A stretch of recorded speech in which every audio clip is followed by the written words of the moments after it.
Hello, welcome to the Beard Out Podcast.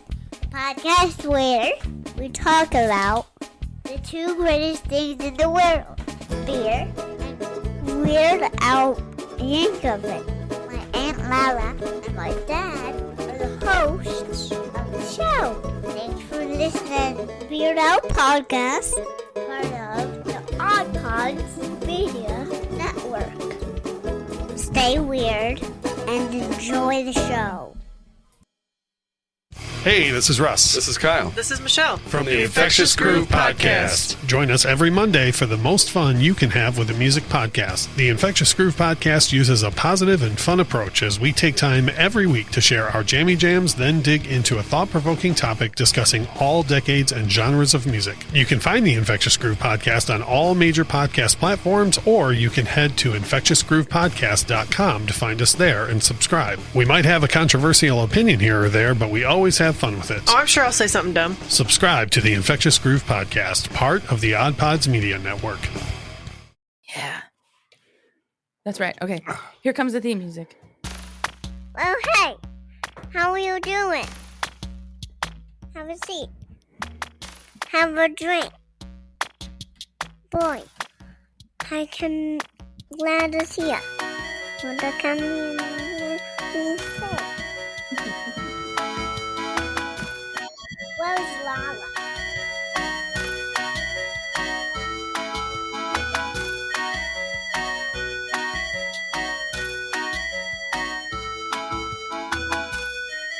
Oh gosh, you guys, it's the day after Thanksgiving. Everybody's full of food, and it's the Beard Out Podcast. And John, I'm going to need you to crack the can at the correct time. I have a bottle, and it's not going to make good noise. So it's the Beard Out Podcast. It's the podcast where we talk about two of the greatest things in the world, beer and Weird Al. And I'm going to open my bottle very poorly here now. And I'm still Lauren. Who are you? I'm still John. And there's a third person in the room. No, there's a third person in the room. Third person. It's a third person. I didn't know you got Bono. More like Turd Ferguson. Oh, It's a really, really big hat. Russ is also here. I am. Yeah. From the Infectious Groove Podcast and also just general life. The Infectious Groove Podcast, as well as the mhm. Infectious Groove Music channel on YouTube, which you are a heavy contributor to. Some might say even 50% of the videos feature you. They do. Look at that. And I haven't even shown anybody my feet yet. and hey, I regularly comment. You do. You are a loyal commenter commenting in the I am comments. a loyal commenter commenting in the comments of the Infectious Groove Music YouTube channel. You sure are. And I'm excited to be on this episode because, first of all, you told me that I am one of a very few people who's been on an actual song episode, like a song discussion episode. Mhm. And then further to that point, this episode centers around two things that are very, very, very close to my heart, Weird Al and Michael Jackson. Yeah, because we're talking about fat. Because it's the day after Thanksgiving. You know it. Yo. Ding dong. Ding, Ding dong. Yo. Yo. Oh, that I will get into it, but the way that, and I was just talking to Lauren about this the other day, the way that Weird Al parodies the entire intro to Michael Jackson's video in like 2 minutes is so awesome. Like for years, I will walk around anytime somebody picks up anything sweet and being like, ding dong, man, yo, ding dong, yo. Like, Ding dong. Ding dong. Yo. Ding dong, yo. So this is a part of the show. Ain't nothing. Oh, Jesus yeah. Christ. Yeah, well, we're going to get into it. I will break this whole thing down. I think it's going to be really good. But taste your beer. Let me know what you think. Are you going to be finishing that? It's a dark beer. John's not super into those. He's making a face. I can do it for now. Okay. So What beer is that? that's what we're here for. We'll get there. Go ahead, Lauren. What do you have today? Okay. Russ and I are drinking the exact same thing because we got a 6-pack of it. And Okay. just figured it made sense. It's from Lagunitas from Chicago. Nice. And it's the Maximus Colossal IPA. I have to share the story from ABC Liquor. So yesterday we walk in and we're looking for some beer that will go along with fat. And of course, no one in this store knows who we are, why we're doing what we're doing. Lauren points at the freezer and goes, Maximus, because fat. Oh, I did do that, didn't I? I did not. Yeah. And there was like a couple near us that was like, huh?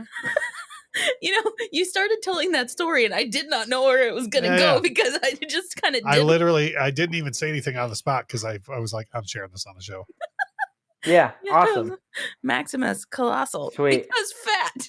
It's Sweet. 9% alcohol by volume. Oh. It's malty. It is. Oh. I ain't mad at it though. I adore a good beer. So when Lauren and I go to anywhere that serves alcohol, but like a brewery or anything, if I have to go piddle when we get there, or if I'm getting us a spot to save or whatever, I'll go, hey, you go to the bar and you know what I want. And she knows what I want. It's always whatever the highest ABV IPA is. I seem to have cracked both of you up on accident, so much so that I threw myself. He's laughing because you said piddle. Oh. Well, man has to piddle, John. I get that, but it's got to be a language thing. Like, you're from a region of the United States that I don't necessarily like communicate with often, so that might be a regional phrase. Like, I gotta go piddle, or it's like an age thing where like you're just enough older than me that it's like, no, you're at the back end of using piddle and like the front end of having to take a pee. Like, no, it's not like anything the kids say or anything. It's like, right. I literally, and Lauren knows this, in public, I will be like with a bartender standing there. I'll be like, can you order something? I have to piddle. Or the other one is I'll say, can you order something? I have to go pee pee. Oh, like I'll say, I have to go make peeps. Yeah. Make peeps, make booms. Yep. Yeah. Make booms. Yeah. Yeah. So, anyway. If I'm at home, I'll tell Cece I have to make stool. Like. Right. Yeah. Oh, do you have to make stool? I have to make stool.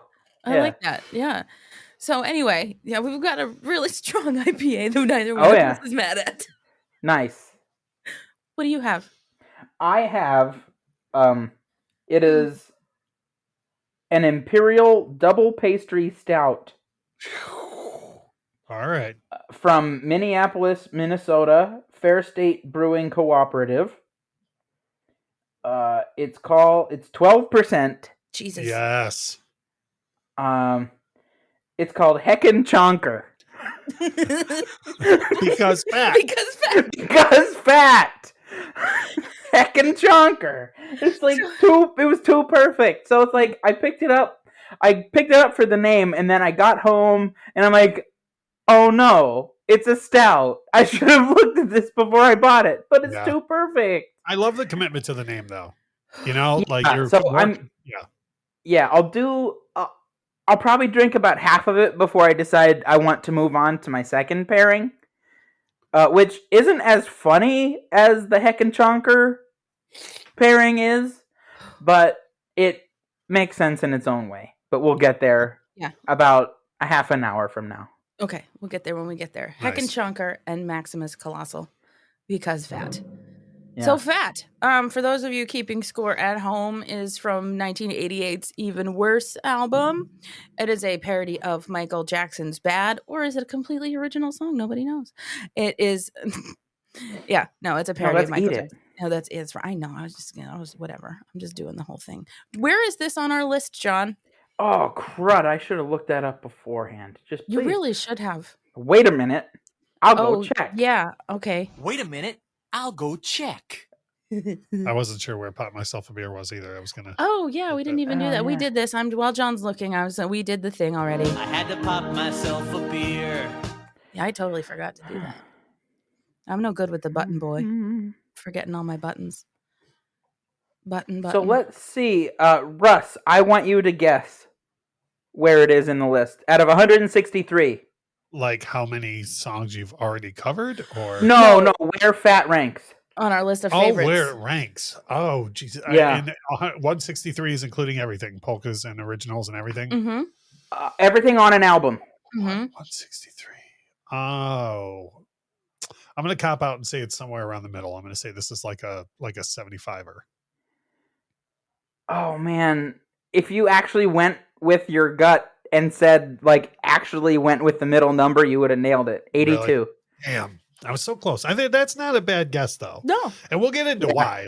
I will get it. I don't think this is Al's best work, but it's some great work, which is what made me be like, I bet it's in the middle. Yeah, for sure. Because it's iconic in its way, but there's definitely better Weird Al work out there. Well, we have the album itself that it's on ranked as his 10th out of 14. On account of it And not then- having a polka. Oh. Right. Yep. Oh, So it doesn't okay. have a polka.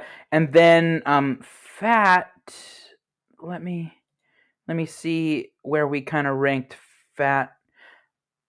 Yeah, and we have it kind of ranked kind of in the middle of the album, maybe slightly better than average on the album. Mhm. She gave it a 4. I gave it a 6 out of 11. Mm-hmm.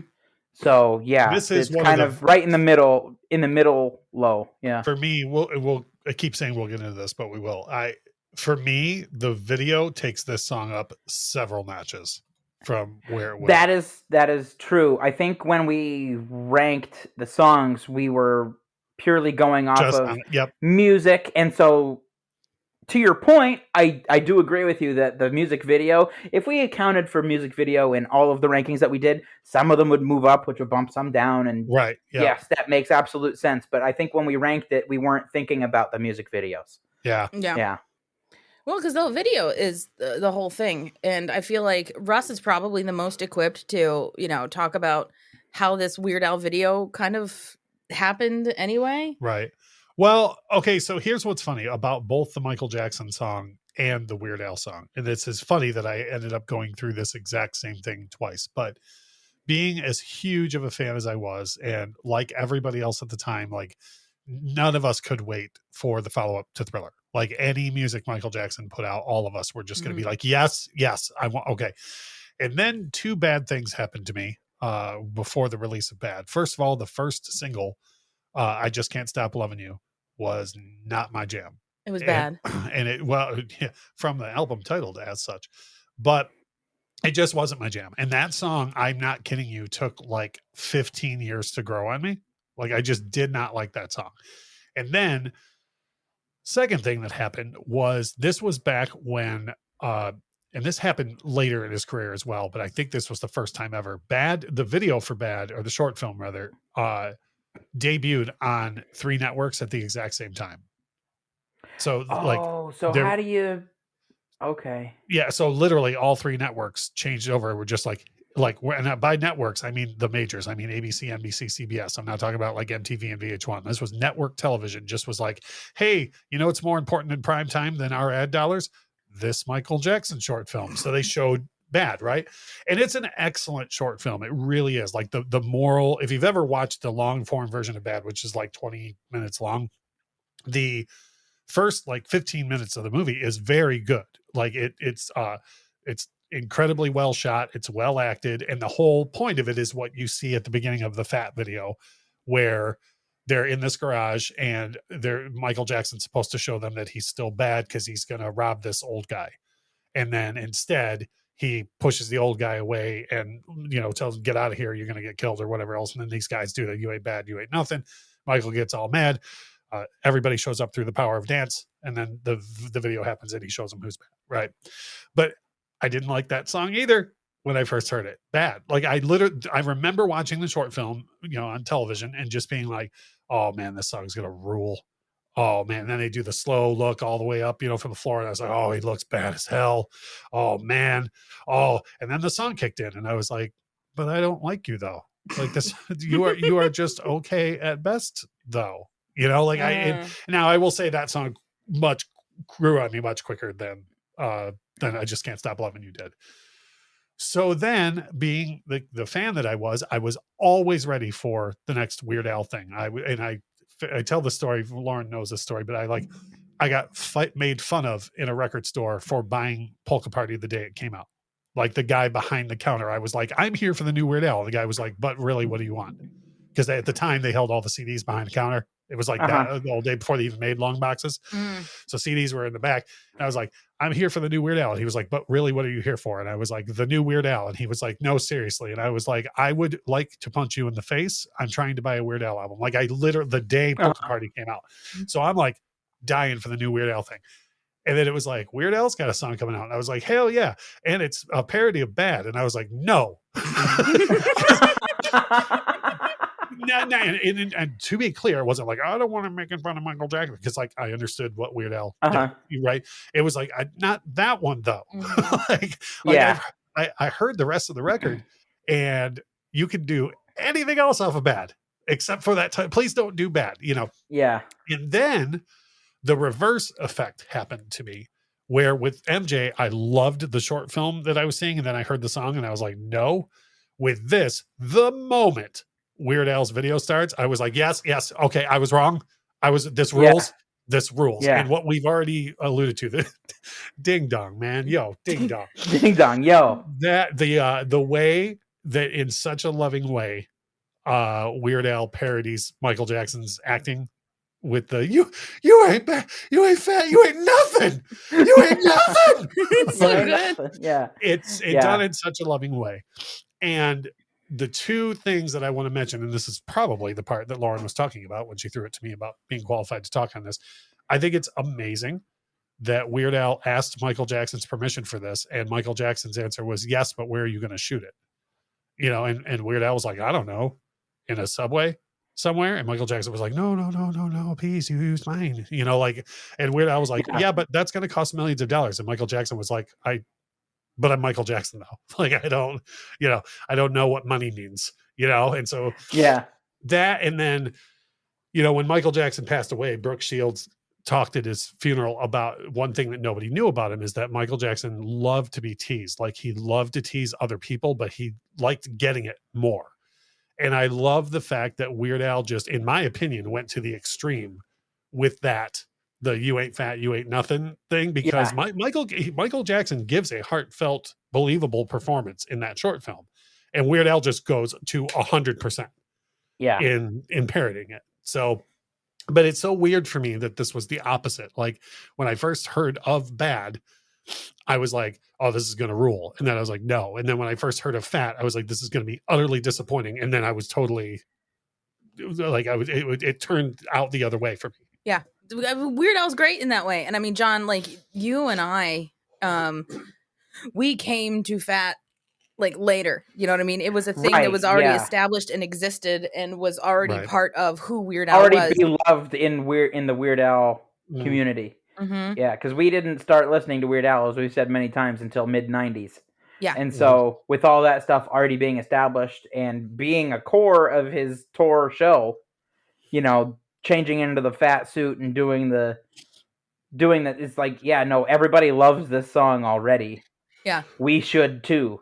Yeah. It was just like, we didn't have a choice. It was like, oh no, this is part of who Weird Al is. And like, seeing him do it live with the swishes and like him being very confused by everything making. Do you remember seeing that for the first time, John? Like, we're in the front row at Hershey Park and like he's right there swishing, doing all the fat stuff, and we're like, wow.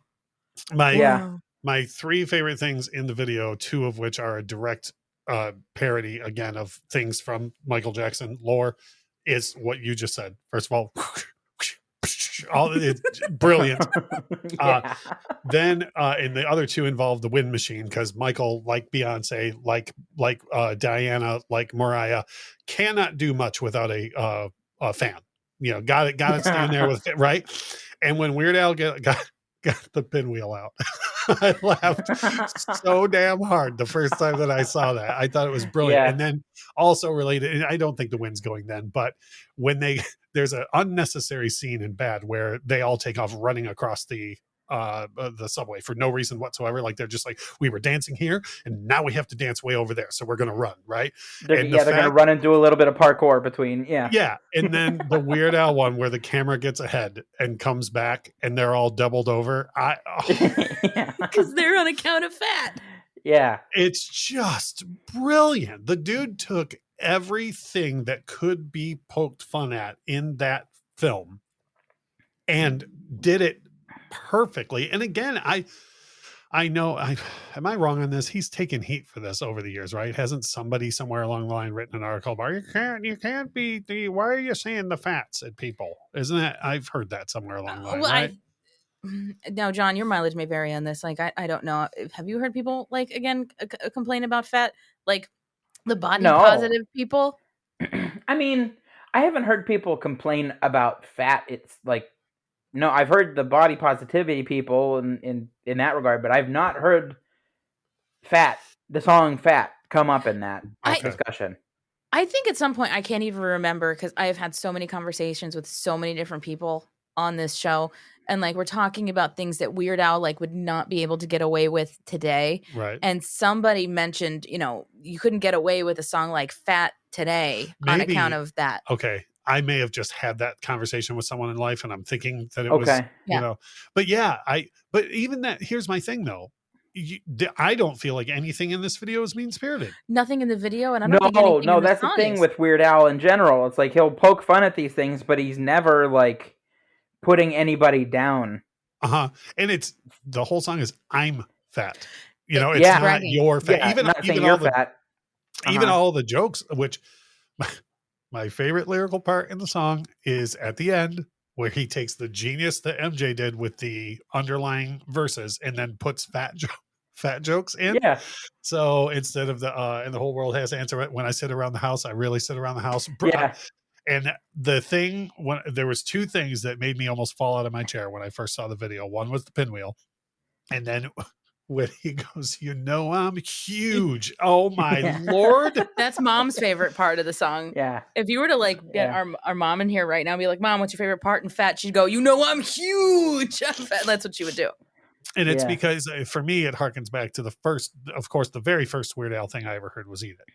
And being a huge, I just told you this recently, Lauren, that being a huge MJ fan, I got it as soon as I heard it. Like I understood that he wasn't making fun of Michael Jackson, like that this was good natured. And I really got in on the ground floor of like, okay, this guy is a good dude who just wants to have fun. Right. Mm-hmm. And for me, the funniest part in "Eat It" is at the end where he's parodying the heartfelt ad libs that Michael does. And when Weird Al goes, "Oh Lord." So it didn't cross my mind when I first heard "Fat" that like, oh, this is ripe for that. And then at the end, was I'm huge. I was like, oh, you got me, Al. Yeah, he's brilliant. John, what are your thoughts on "Fat"? Well, I think it's a great song. So Russ did touch on a lot of what I thought about it, in that he's not making fun of anybody who is fat. He just wanted to have a song about fat jokes. Yeah. That's what a lot of Weird Al songs are. It's like, man, I want to make a song about this, so I'm just gonna pick fat jokes this time. And later on, he has another one about fat jokes, but it's about getting skinnier.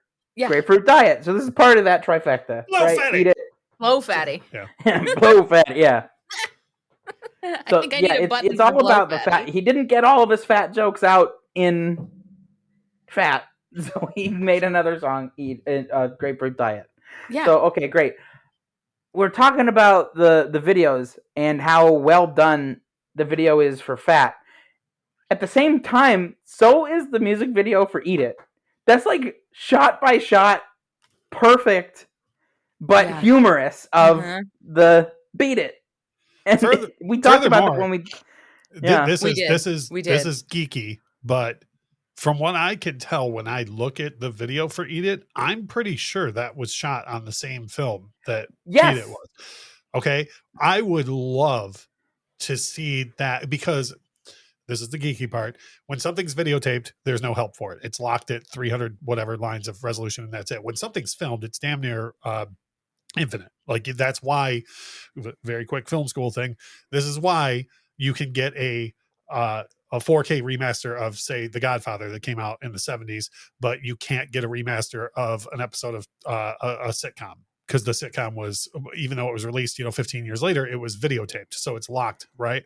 I would love for them to release that video in a 4K, because they can. In 4K, yeah, because it was filmed. It would look, because you're not kidding, man. The quality of, I can't imagine the amount of money just on film stock alone that was spent on "Eat It." had to be astronomical if you look at it in the scheme of Scotty Brothers and Weird Al on his second record. Yeah. They did put something out not too long ago in regards to Eat It, where it was just like they were trying to get footage of him kind of like playing around with the food on the bed. And it's like seriously probably like a minute and a half of just Weird Al writhing on a bed with food. And I know they took some of it for the actual video, but to watch it all in one like uncut thing was like a lot. It was almost uncomfortable. Yeah. You know? a little bit. Yeah.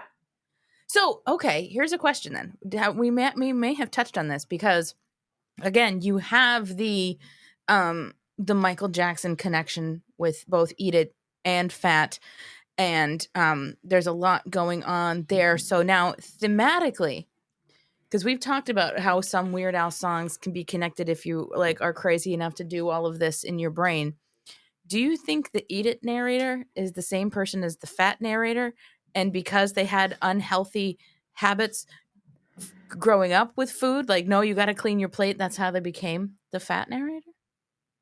Yes, and then later on, he goes through his grapefruit diet. Yes, this is part of that trifecta. Yes. Yeah. Absolutely. Yeah, I could go with that. Yeah. I just like making connections with Weird Al songs and having my own little cannons. I have a question though. Wouldn't it be the person who is the subject of Eat It? Because is Eat It not the parent talking to the child? Oh, you're right. Right. Yeah. You're right. So the person who's being talked to in Eat It is the guy who grew up to be fat. Yes, you're right. Mm-hmm. So in that way, it's almost like a retaliatory song. Like, okay, well, I'm fat now. Yeah. You made this. You did this. You made this happen. I'm huge. And like, and just preventing anybody else from getting a tan. Yeah. Like, and all by myself, I'm out crowd. It's fire. It's fire. So fire. I will tell you, and this is one of those moments that I have to admit that I am dumb. Because it wasn't until embarrassingly recently that I understood the "I've got more chins than Chinatown" lyric. Oh yeah, yeah, that's funny. Because it works in two different ways, right? On account of there's a lot of people, which would mean a lot of chins, but also chin. Yes. Kind of like how long is a Chinese name? Yeah. Yeah. So let me throw a wrench in the works that I kid you not, I just now thought of, and I can't believe, because I knew I was doing this episode. It's not like I just got pulled in here. Like I knew I was doing this, and I didn't think of this till just now. So I don't know if you both know this, and maybe the listening audience doesn't or does or does not. Bad was originally conceived as a duet between Prince and Michael Jackson. The song was initially supposed to be that, and that's why the concept of the video is what it is. They were supposed to be coming from opposite sides of town and then meeting with both of their respective crews in the subway. Okay. Okay, so here's my question.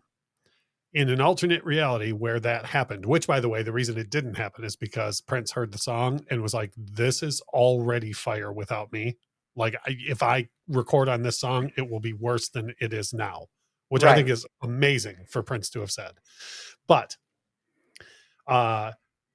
if in an alternate reality, if that version happens, do we not ever even get fat on account of the fact that Prince? Oh, yeah.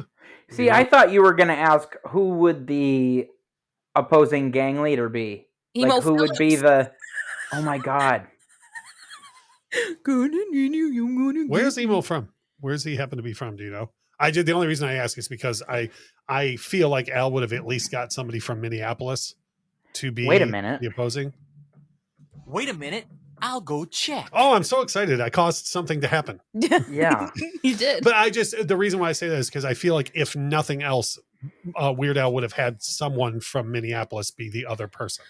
Does Chicago count? I mean, it's in the Midwest. It's in the tri-state area, right? Yeah. All right. How many tri-state areas are there in?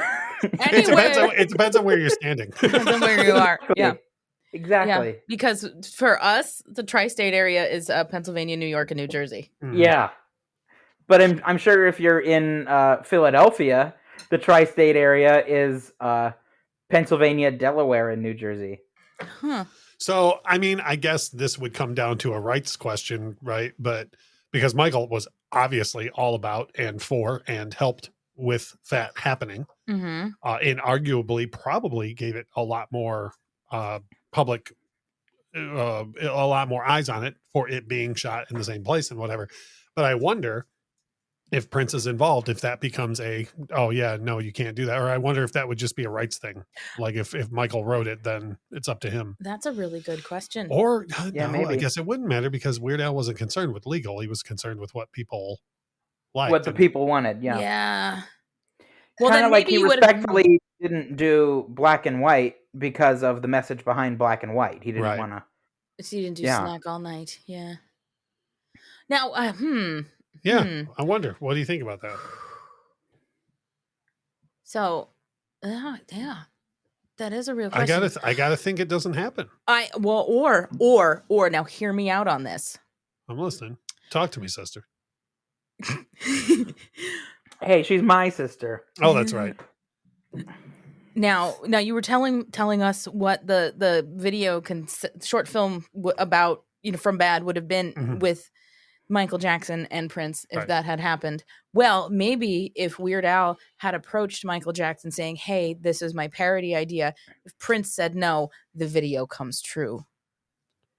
And Michael fights on behalf of Weird Al against Prince to make it happen. Yeah, that would be cool. It'd be the world's weirdest fight to actually see. Like, did you imagine Prince and Michael Jackson like actually coming to blows? Who would win? Who would win in a fight? In a physical fight. I'm not musical at all. Physical fight. Who wins? Geez. Well, I should say that I know nothing of MJ having any sort of martial arts background, but I feel like he would be pretty quick with some moves based on his dancing. But then Prince is pretty feisty. Like Prince is like, I feel like Prince would fight dirty. For sure. I was literally just about to say, I feel like there would be clawing and whatnot from Prince. Well, yes, I also think that Prince might have a little bit more energy, probably because of on account of all the drugs he would have been on. Yeah. And also Prince was almost a foot shorter than MJ, which allows him to be quicker. Yeah, but MJ has the reach advantage, but Prince has the agility advantage. That's what I'm saying. Yeah. Yeah. So, geez, I don't know. I know that the one time they were ever in public together was at a James Brown benefit, and Prince like misstepped and fell off the stage, and there's actual footage of Michael Jackson laughing his ass off and pointing at Prince, and it's hilarious. That's great. Yeah. I love that.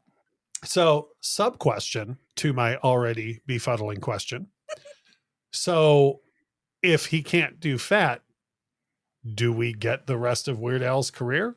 Because Fat was pretty huge for shooting him into a new level that he hadn't been before. I think we just get Harvey the Hamster. Hey. Yeah. Instead of Dirty Diana.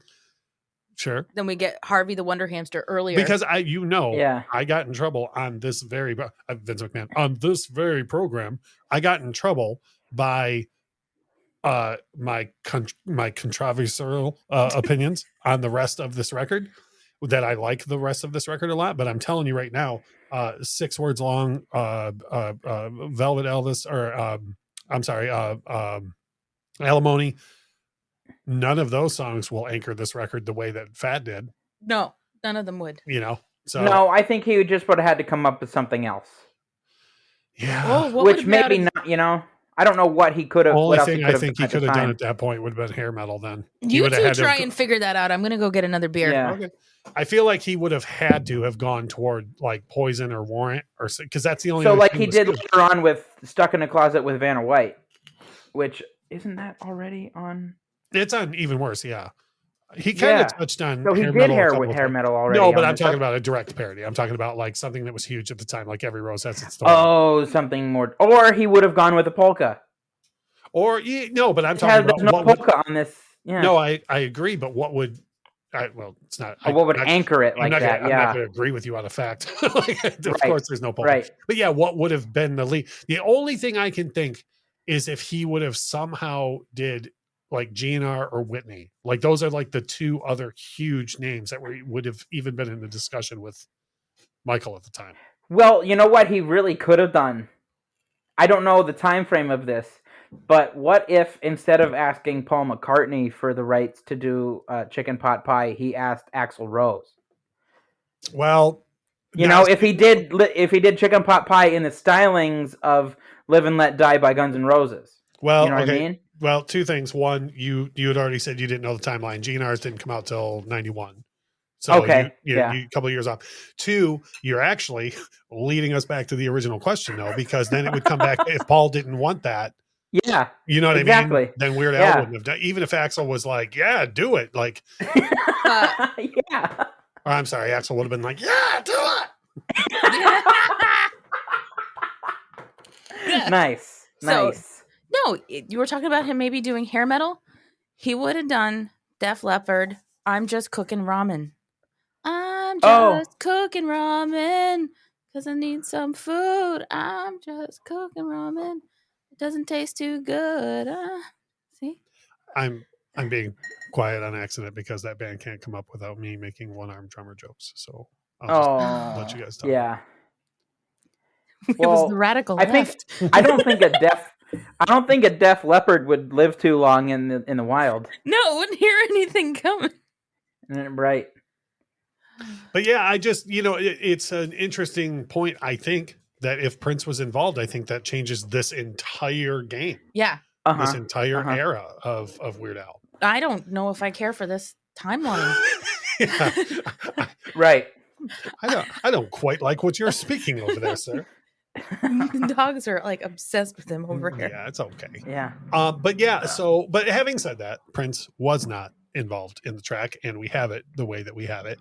I think that this, I'm wondering if I'm projecting, because I went into this thinking there was no way I was going to like this, and I did. I feel like the appreciation for this song has grown over time. I feel like Weird Al fans themselves over time have liked it more, and it very well could be the stage show. Yeah, that's a huge part of it, because every time before he does Fat, you get that part of the video. It's not like Weird Al fans are sitting around all the time watching the Weird Al video. It's just that when you see the yo, ding dong, yo, like, he's going to come out and do Fat. Like, that's part of it. We've got like a wrestling match going on here with these dogs. I've decided to move on. Who decided to move on? His beer. I decided to move on. Oh, you did. Keep moving on. I just got another Maximus Colossal IPA because Fat. Ooh. I'm so far into left field now, and I'm sorry, but I just realized something. That's totally on brand for this show. Okay. Yep. John said, I'm moving on, and then I said out loud, keep moving on, which was the Tom Petty thing. Yeah. Tom Petty, Free Fallin'. Big hit at that time. That's what Weird Al could have done if all right. it wasn't an option. You know I what? like that. Yeah. Yeah, okay. because Full Moon Fever came out in 87 or 88. Exact same time period. Huge hit. And circles back to Axl Rose even, because on the 89 video VMAs, the two of them did that song together. Perfect. I love it. I had to pop myself a beer. That is and it happened before too. I don't know if it's that can or if you're just really good at this, but that was a all-time classic beer pop. John's really good at that. Yeah. If it's a can, I'm really good at it. Bottles are just difficult. Yeah. To get a good sound out of. Hollywood needs like a beer popper, like to put sound into movies, because that was perfect. A dime a dozen. Or 12 for 10 cents where I come from. That's a Wayne's World joke. 6 of one, half dozen of the other. Yeah. But Free Fallin'. Yeah. I don't know what the idea is there, but Weird Al's much smarter than me, so I'm sure he could have come up with something. It's about wearing boxer shorts, free balling. Not in Weird Al world. He's not going to do that. He's not going to do that. It's probably going to be about abusing the collect call system. Free calling. That'd be great. But yeah, I feel like had a baby, it's a boy. That's about what we had a baby, it's a boy. That's such a great commercial. But it would be a whole song of him doing that. We just had a girl, came out of her mama. Do you accept the charges? Y'all accept. I'm gonna call my Uncle Marshall. But yeah, I feel like that's about the only thing at that time that he could, because the Free Fall was a cultural thing. Like it wasn't just a hit song. Like everybody knew Free Fall, and it shot Tom Petty from where he was, which was already popular, to everyone. Yeah, I mean, the man ended up hanging around the Traveling Wilburys around that time because of how big he got. You know what I mean? Yeah. So I feel like that would have been it. Maybe You Got It by Roy Orbison. That was huge at the time too. Something like that could have happened. Another member of the Traveling Wilburys. Yeah, absolutely. Yeah. Yep.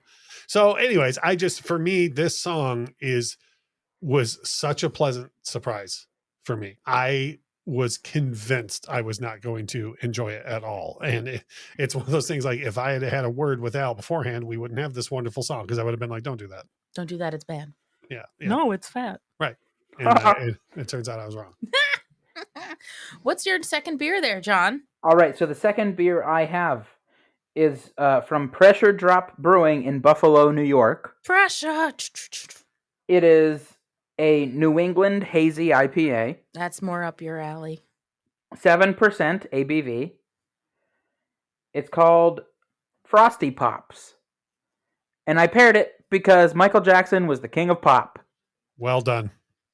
Yep. John, Like, just Lauren- like how I don't like my steaks. Lauren If knows you how- like a well-done steak, you don't like steak. Yeah. Oh, I concur. And Yeah. Laura knows how hard this is for me, so I'm going to just say this as quickly as I can. And I know you didn't mean it this way. Is the king of pop. Is okay. No, All right. I'm not aiming that at you. I'm aiming that at Rolling Stone magazine. And there's, I'm going to keep it nice. Their incorrect opinion that Harry Styles is somehow the king of pop. Oh, I'm not saying that anybody has supplanted him. I only said was because he is no longer amongst the land of the living. Yeah. Much like the dead parrot, he has ceased to be. he has Yes. ceased to be. Dad can like do that whole sketch verbatim, which is funny. He can do the entirety of Monty Python. Yeah. Pretty Verbatim. much. If I were you, I would use that as an answer. If anybody ever asks either of you, even jokingly, that why are you the way you are? Be like, because my dad can do Monty Python verbatim. Like that's All of it. I feel like that's a good way to just explain everything. Oh God, yeah, that's really, yeah. That's pretty fair. I've often, many times with Weird Al, said that as far back as when the world of music was entirely too serious, and we had to be ahead of a grimace about everything in 1991, and everything was all rainsies and sadsies, and I'm just sullen. I was still laughing at everything all the time. That's why Off the Deep End came out at such a perfect time for me. And when people were like, oh, how can you find that funny? Because I've been laughing at this since in 3D. The guy has been all over all of you since then. Yep. And it's hard to describe. And you and your audience are the only people that would get this. But like for me to go into even worse, being like, I am not going to like this, and then have Weird Al do it in such a way that I'm like, nope. Yep, I was wrong. Yep. I was the wrong one. Right.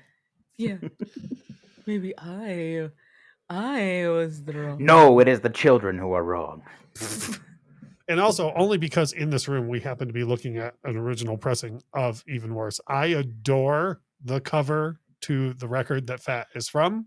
I think it looks absolutely perfect. It's one of the only times, or it's the first time, isn't it, that he directly parodied an album cover? Yes. Because the self-titled 3D Dare and Polka Party are all not, and so I wasn't expecting that either.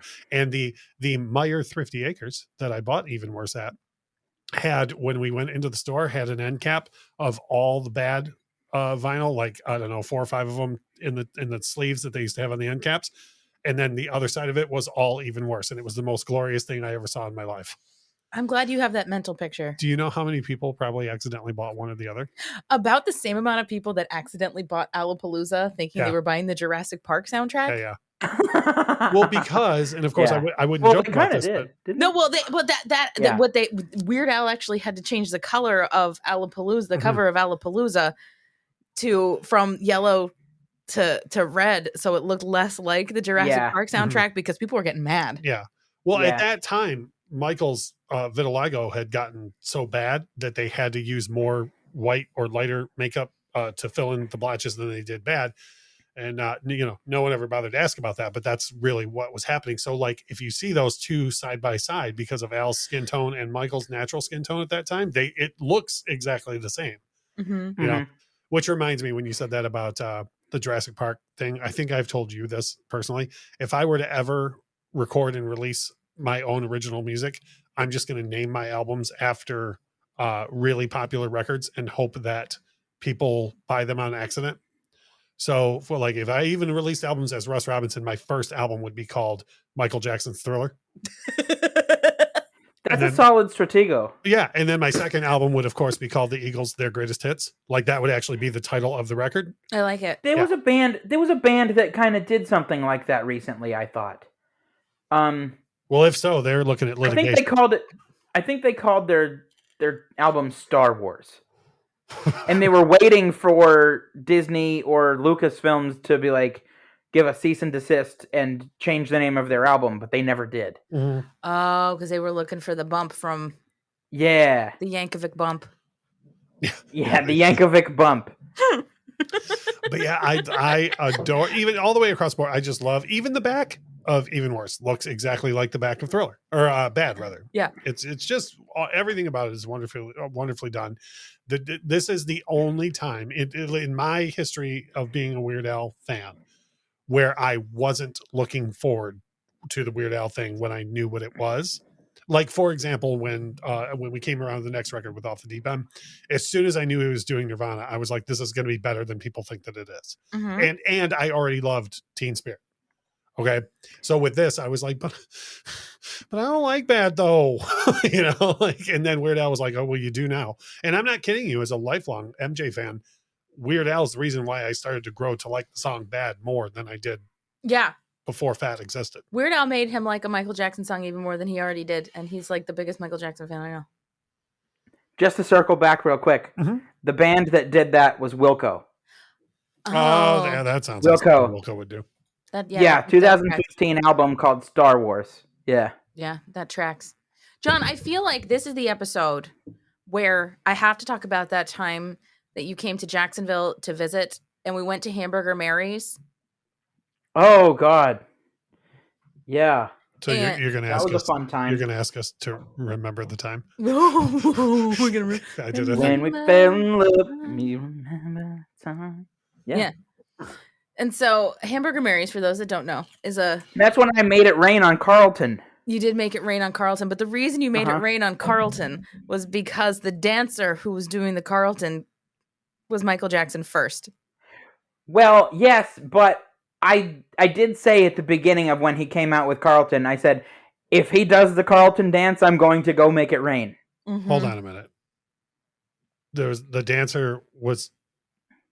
it was not Alfonso Ribeiro. No, I know, but I'm saying the dancer was dressed as Carlton, but first before that was dressed as Michael Jackson. That is correct. Yes. Sir. Are you aware that there's a Pepsi commercial where Alfonso Ribeiro and Michael Jackson are in the commercial together? No, that's crazy pants. Well, that's cool. One where there's it would have been 85. So Alfonso Ribeiro's like very young. He's like 7-8 years old in the video, and he's impressing his friends dressing like Michael Jackson or dancing like Michael Jackson. And then he moonwalks and backs into somebody, and the guy turns around and it's the Michael Jackson. And Alfonso Ribeiro's like, oh my Lord. And then of course MJ starts getting down with him, and they have like a big dance off thing, and that's the commercial. Oh my God. So I wonder if that's why the person did that, because they know, that they were connected. Probably just because he looks like both of them. Yeah, that's fair too. So you're suggesting that I went way too deep on that? No, I think that's a great anecdote though. And like part of it, like my headcanon from that night now was going to be that guy knew. Yeah, that's fair. But I will tell you this though, Alfonso Ribeiro, because he went on to be on, there was a sitcom called Silver Spoons, and he was literally only cast on that show because he was the kid from the MJ Pepsi commercial. And that's pretty much what his career was until he was known for not the character Carlton, but the dance. The dance Carlton. Yeah. Which he got from Courtney Cox. Right.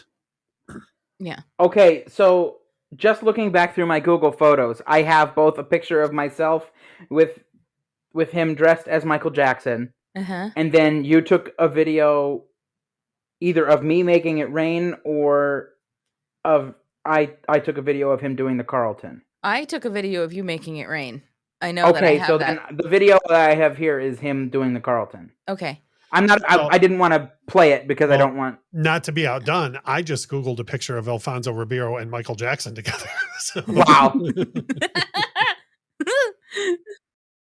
Another thing that I'd like to mention regarding the whole fat thing is that it is, in my opinion, yes, it's quote just fat jokes, but I feel like this song is done so well because what I was talking about with like the vocal overdubs at the end and stuff, because, and this is also, by the way, one of Weird Al's only like complete parodies. Like he does the whole song here.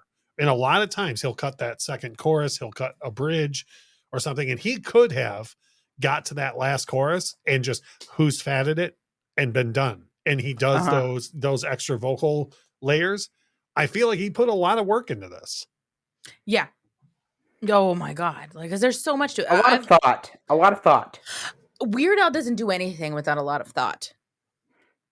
And this is definitely an example of that. And I also feel like he had to do it as well as he did it because he was parodying the same artist again. Well, that and I also would argue that Michael Jackson being so kind as to give the, for the video shoot, the subway set and all of that, I feel like at that point you feel like, well, now this has got to be great. Mm-hmm. Yeah, you can't half-ass it. You've got to give it your all and make sure it gets done right. You've got a fat asset, if you will. And yeah, but I agree. I think that I think this is. I was trying to avoid this phrase, but it just fits too much. This song is way better than it has any right to be. Right. Mm-hmm. Because if you just go bad, fat, haha.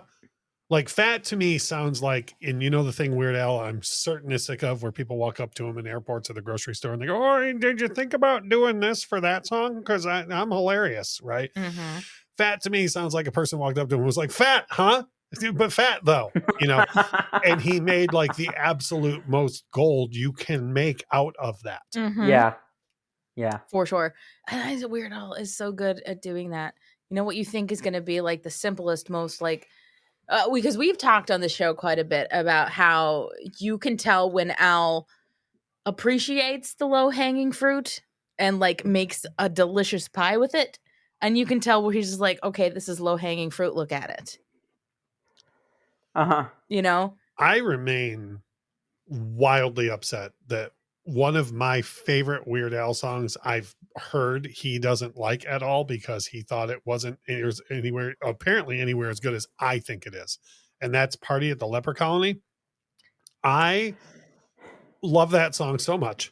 And I've been told that Weird Al doesn't like that song, and that hurts my heart. John, you look like you're going to say something. I'm about to look up where that is because I'm pretty sure we don't like it either. Oh. I feel like our ranking of it might have been clouded by the fact that we know Weird Al didn't like it. Because we heard him say that. The puns are brilliant. The puns are good. I don't know. It's still not great to me. Oh. How can you hear the line, "Wait a minute, it looks like stew," and not laugh so hard? It just kills me. That whole song, right from the very top, it absolutely kills me. With the the first laugh out loud. This actually ranks higher than I thought. The first laugh out loud moment for me in that song was the "Let's Give Him a Hand," because I was like, on very first listen to the song, I was like, oh my God, this is going to be all puns. And then I was rewarded handsomely with a bounty of puns. Well, Russ is a big poodle hat guy. Okay. Yeah. That's his favorite. I think it's far and away his most underrated work. Yeah. True. So each of you take a guess as to where Party at the Leper Colony ranks. So you said it's higher than you thought it was. It's higher than I expected it to be. 64. I'm going to go, you know what? I'm going 75 again. All right. Yeah, no, Lauren wins. It's 68. So I almost said 69, but I didn't want to be that guy. Yeah. Right. Yeah, it was one away from being nice. 69 is Why Does This Always Happen to Me? That's Nice. a great song. Oh, it's a great. It's actually tied. There's 3 songs on that album that came out with a tied ranking. The other one we've already done is Ode to a Superhero. Oh, right on. Yeah. Yeah. We're going to have to redo this whole thing because... Oh, yeah. Now, John, also, this is sanctioned Weird Al talk due to the fact that the soundtrack to the new movie is an official album. No.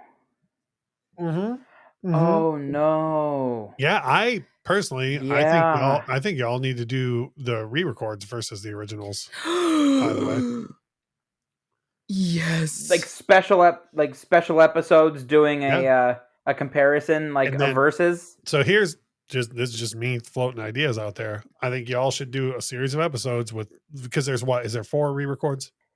I think 3 or 4. Something like that. Okay, however many there are. And then the re-records, the winners of those should be entered into the official rankings because it's the version that wins. Oh, there's a lot happening there. Or I guess just automatically the other version would be a lot lower. I think this is a whole. We're gonna have to have a podcast meeting. A very different spot in his career now versus where he was when he did those songs originally. Obviously, sure. So it's like a lot of the ones, all the ones that he re-recorded were from his self-titled debut, right? Mhm. If not all, then most. So I think all. No, it's no. Like a surgeon. Surgeon. Oh, okay, so that's Surgeon was Dare to Be re-recorded. Stupid. Okay. Yeah. But even still, that's your very early career versus seasoned. Right. Yeah. Knows what. So I have a problem with just kind of doing a direct replacement because Right. Yeah. there's a different appreciation for each. Right. No, I get that. There are 5 re-recordings: My Bologna, I Love Rocky Road, Another One Rides the Bus, Like a Surgeon, and Amish Paradise. Okay. All right. And then there's I also think we would have trouble with just doing a direct replace of any of Yeah, them. that makes sense. there's also Clarinet Polka, Beat on the Brat, which are new Weird Al things for this particular album. Okay. And then the new song, Now You Know. The world's biggest spoiler song ever. Mhm. Holy cow. Yeah. Yeah. But anyways, I know we're nearing an hour here, so I will because I went ahead and threw us way off into the weeds here. Oh, this has been No. way closer to being on topic for way is on longer than we usually Yeah. are. So you're I not know, gonna I'm you're, not used to you're not being gonna on get topic for so long. you're not gonna get a strongly worded review like No, we're gonna get a strongly worded review that's like, man, he really Where's put you all on the stupid task. anecdotes? Yeah, where did all the stupid anecdotes go? Yeah. that. But yeah, I've never turned on a song more, and I think it's I already mentioned this once, but I think it's worth mentioning again because there are Weird Al songs that I almost don't want to hear again because I dislike the original so much. Okay. The first one that always pops in my mind is Rabbi. I don't like Pretty Fly for a White Guy at all. I didn't like it when I first heard it. I didn't like Weird Al's version. Weird Al's version never made the original grow on me ever. Fat literally made a Michael Jackson song grow on me. And like, I've never needed that push ever, from Yeah, like for anything real. MJ's ever done. Yeah. And, there are things like I mentioned this already, but the vocal layering at the end made me go back and be like, man, the way MJ did that on the song is so cool, right? Like, and it's there for a reason. It's at the end of the song there because that's where the grand finish of the song is, right? Mm-hmm. But you have to remember that I don't need to shower Michael Jackson with like vocal praise, but for Weird Al, you have to remember this is before you could sing a line and then digitally alter it and just put yourself in harmony, right? Uh-huh. So like Michael Jackson was famous for at that time doing, when you hear harmonies on Michael Jackson records, it's all Michael. So if there's a 2 or 3 part harmony, he recut all those vocals and then he would overlay the who's and the he's and so on. Okay. Mm-hmm. Weird Al had to do that too. Yeah. Sure did. He had to possess the ability to go, when I said around the house, I really, and then go, and when I said around the house, I really, and then also add I'm huge, right? Like the dude had to have first of all, the talent And second of all, the soul to be able to do that, right? Otherwise, it comes off as a white guy going, when I sit around the house, I really sit around the house. You know what I mean? Like, he sings that song with the same amount of soul that Michael Jackson sings that song with. Yes. And I don't think anybody should discount that. No, I don't think anybody should discount anything Weird Al in general. You know? But yeah, absolutely. John and I had talked on an earlier episode about this. It's like we were talking about the Weird Al movie, and John goes, I'd be curious to see what people who aren't really associated with Weird Al think about the film. And I was like, well, I don't know. I don't talk to those people. Yeah. You're like, such a person exists? Yeah. I did tell you, I guess, without going too far into the film, how do I say this nicely? Many Michael Jackson fans are misguidedly passionate. I think that's the nicest way. That's very kind. I can say it. And there is a huge cross section of Michael Jackson fans who are going to miss entirely the wonderful joke that is Weird Al wrote Eat It, and Michael Jackson only became famous because of his parody of Eat It. And I would argue, Lauren already said this, I'm probably the biggest Michael Jackson fan you've ever met. And I make that joke to you a lot, way before that movie came out. Yeah. And when they did we were watching the film and I was like, they're doing the thing. They're doing my joke. Doing the thing. You know, but there is going to be misguided, passionate backlash over that. And I think, how else would you flip that than to do? And by the way, also to bring it back to, again, look at me trying to be on track. The fat thing, the fat joke in the film where the mom and dad say the lyrics to Fat and they both stare at Weird Al and he's like, what? And then 5 solid minutes later, after the animated sequence, he's like, wait a minute, you're fat. Hold on. And they're like, no, we're past that already. We're past that. Brilliant. Yeah. Brilliant. So, somewhat related, somewhat unrelated. I want to see your opinion on this. So I was talking to my friend Tom yesterday, I think it was, and he was talking to me quite a bit about Guy Fieri and how much he likes Guy Fieri, and how when he first started, like when he first heard of or even saw Guy Fieri, he was like, man, I don't like this guy. And then he started watching him. He's like, no, he really has great values. He tries to find these good restaurants that make good food with good ingredients, and he stands for a lot of good in the world. And he also kept I brought up the point to him during the pandemic, by the way. So oh my God. I know. Yeah. Absolutely. He did a lot of work. Yep. And I made have the no point horse to Tom. in the Guy Fieri race. I just wanted to say that. Right. No, Guy Fieri's great. Love him. I made the point to Tom, and he said he agreed with me wholeheartedly. Guy Fieri is a food version of Weird Al. Sure. Yeah, I'm down for that. I think we have said this on this show, John. My dream dinner party would be Weird Al, Keanu Reeves, and Guy Fieri. Yeah. So exactly. Yes. So it's like, and he's like, you know what? You're absolutely right. You're going to Flavortown with Neo and one of the most unappreciated artists of our time. That's a dinner party. I want that on the invites. If it were to ever come to Flavortown with Neo and the most underappreciated artist of our time. Because on Flavortown only exists in the Matrix. Based on every misguided fan base alone, you'd have so many people show up to that being like, well, it's obviously my guy if it's the most underappreciated artist ever. And they'd all show up and be like, oh, it's the Eat It dude. I would have to apologize to all the Weeknd fans that showed up. Yeah. Yeah. You apologize to the Weeknd fans for liking him. Oh. Sore subject with me. Not a fan. Well, save your tears for another day, man. Oh, good one. Good one. I love it. Do you want to put a pin in this? Sure. You feel good about it? Only because I'll just keep going on. And we all kind of will, I think. This was delightful, first of all. So it's like I said, the reason we did fat today is because the day after Thanksgiving, everybody's probably in their fat pants. Yeah, oh yeah.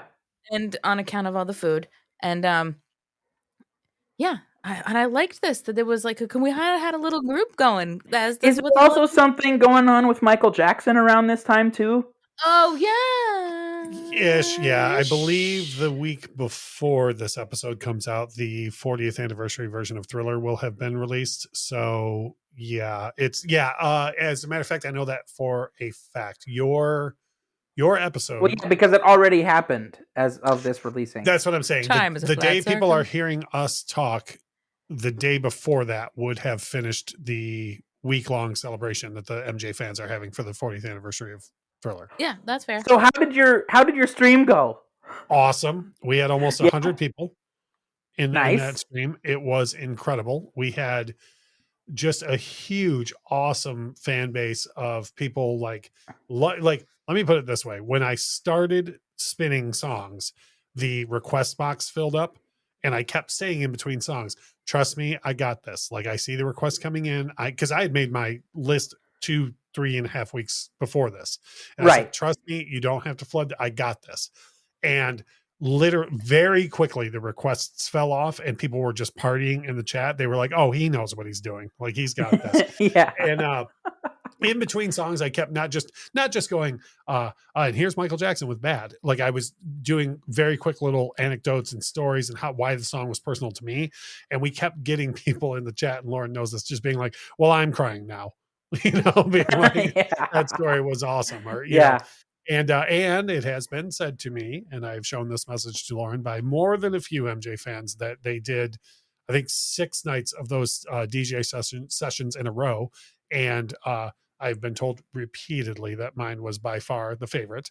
And at the day everyone's hearing this episode, I will have done a second DJ session the Monday, 4 days before you're hearing this episode. I did another one.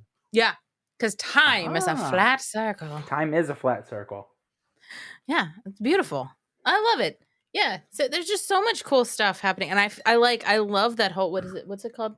Station Head. Station Head. Yeah, Station Head. I was stunned when I learned about the app. I only learned about it because of what these Michael Jackson fans put together. And to bring it back around to what we're doing here, I want to say that for me, and you know this, besides the raw talent involved in Michael Jackson's ability as an entertainer and songwriter, and Weird Al's ability as an entertainer, as a songwriter, the thing that makes me so attached to these two artists is that both of them want nothing but for people to feel joy. They just want people to smile and forget things and enjoy life. Both of these artists. And the fact that they're interconnected, not once, but twice, and so well, it just is. It's like, I feel it makes me feel isolated. Like I'm exactly the target audience for this. Like only me is this for, right? Yeah. And so that's why I'm thankful to be a part of an episode like this, because it allows me to be like, oh yeah, more people get this. And if nothing else, I hope that there is a person who listens to your show who is at that intersection and is like, oh, there is someone else who loves MJ that much. Cause like, obviously all your listeners love Weird Al, you know, like I doubt you get any hate listens, you know, people are like, I can't stand Weird Al. So I'm gonna listen Can you imagine? Hey, if you hate listen to the show, comment below. Yeah. Hate listen. Hashtag hate listen. But by hate listen, you know what I'm saying? There's people that like claim to hate Joe Rogan, but they listen to him anyways. You know what I'm saying? Yeah. Yeah. But my hope for this episode is that some of your fans come out of it and go, oh, there is a guy that loves MJ as much as I do. And I'm also that Weird Al fan, because it's okay to love both. And I'm speaking to you, misplaced, angry MJ fans, when I say it's okay to love both. Does it is? Okay, so before you actually put the final official pin in this, I have one question for everybody. Okay. Since this is the day after Thanksgiving, my question is, what are you thankful for? Oh boy. That's real sweet. You're going to make her cry. You are going to make me cry. I will tell you the same thing that the young lady sitting to my left said to Weird Al earlier this year. As far as looking back on the last year, and I know this is going to seem hokey, but I promise it's true. I am thankful yet again to Weird Al, but this time for leading me to the person who is the focal point of my life and has improved my life in every way. Weird Al has done a lot for me in my life, and I never expected him to be the reason why my life has improved as much as it has over the past year. That's real sweet. I'm kind of crying a little bit. So ditto. But I also no, but I literally, like, when I did the meet and greet with Weird Al, I looked him in the face and I was like, "You're the reason that like things got so much better for me." And then I thanked him. I was like, "No, you're the reason that I have the great relationship I have with my brother." And then she motioned toward me and said exactly these words to Alfred Yankovic. "This is your fault." She said. Did she really? I did. First of all, she did. And second of all, and John, you can see me, the listeners can't see me, but Weird Al then did this, glanced up in my direction and kind of looked like, "Oh, hi, Jing." You know, like he just was like, "Yeah, hi." Like, you know, like, "Hi, Jim." You know, like he didn't know who I was. You know, Yeah. like, "Okay, hi, Al." Like, "I'm here. And also you're rad." Because Weird Al was so focused on me You're rad, because you're rad. he knows who I am. But yeah, that is how I feel. But yeah, I'm thankful for Weird Al and also just like everything. And John, I'm thankful for you and Dad and Mom and Cece and Natalie and just like our family in general for being there for me this year. In the way that y'all have. And I'm very thankful to have everything. And also my dogs. And I think it's fair to ask this question at this point. John, what are you thankful for? Oh, I am thankful for family. You know, I'm thankful for my wife and all she does for, well, as I like to tell her, I appreciate you and everything you do for me and this family. Yeah, I say that quite often. I'm thankful for my daughter. I'm thankful for this podcast and my sister and the rest of my family and everybody else that I interact with. I am thankful for the positivity with the Roosevelt shirts and that whole community. Mm-hmm. And I will say that when I asked my daughter what she was thankful for the other day, she said chips. I'm not going to even disagree with her on that. And the time before that I asked her, she said Christmas. So Christmas and chips. Got it. Yeah, Christmas and chips. Boy, Yeah. is she going to be excited in a couple of weeks when it's time to have chips at Christmas. Oh my God, yeah. No, Worlds colliding. I didn't. So Cece's like really into 70s cop shows.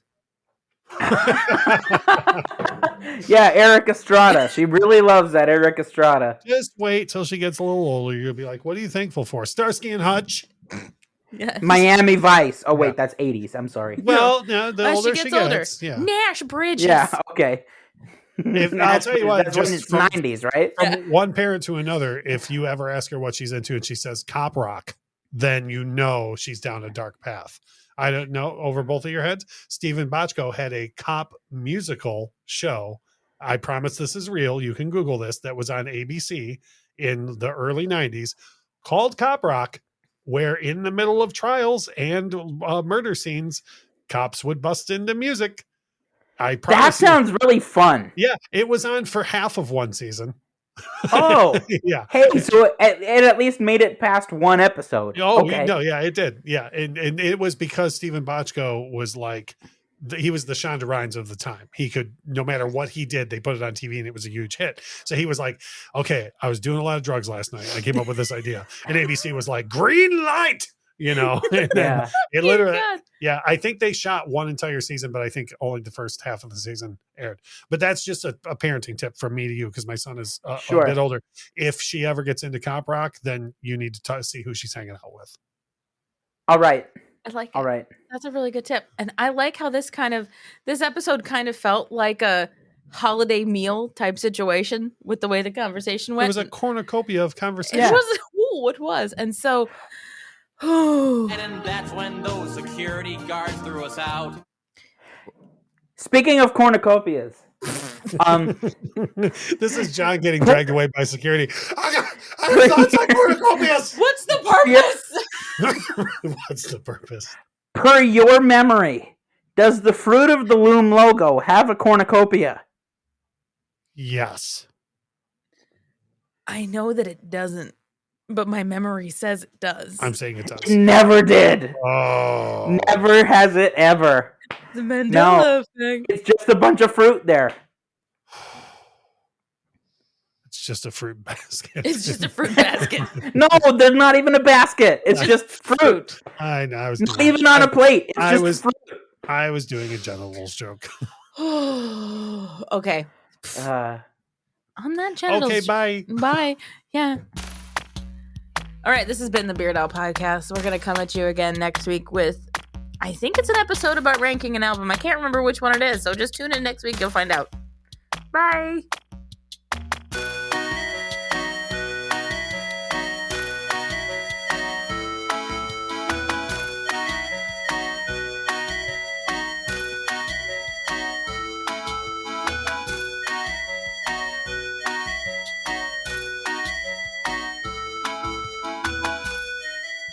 Sorry, we got a one.